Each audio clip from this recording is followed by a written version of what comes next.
কাজেই সংস্কারের জন্য বিএনপির কাছ থেকেই শিখতে হবে, কারণ বিএনপি সংস্কারে অভ্যস্ত।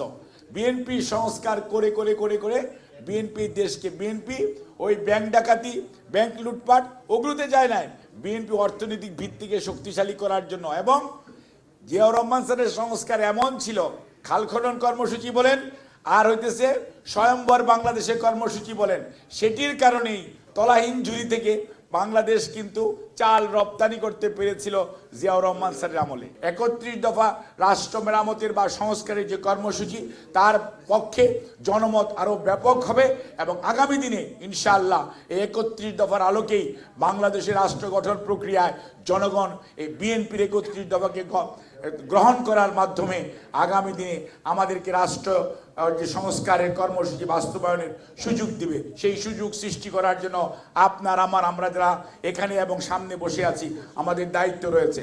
আমরা সেই দায়িত্ব অত্যন্ত নিরলসভাবে এবং নির্মোহভাবে পালন করব। আর একটি জিনিস মনে রাখতে হবে, ঐক্যের কোনো বিকল্প নাই। আপনি যখন ঐক্যবদ্ধ থাকবেন তখনই আপনি এগিয়ে যাবেন, আপনি যখন বিভক্ত থাকবেন তখনই কিন্তু ইঁদুর ঢুকে পড়বে।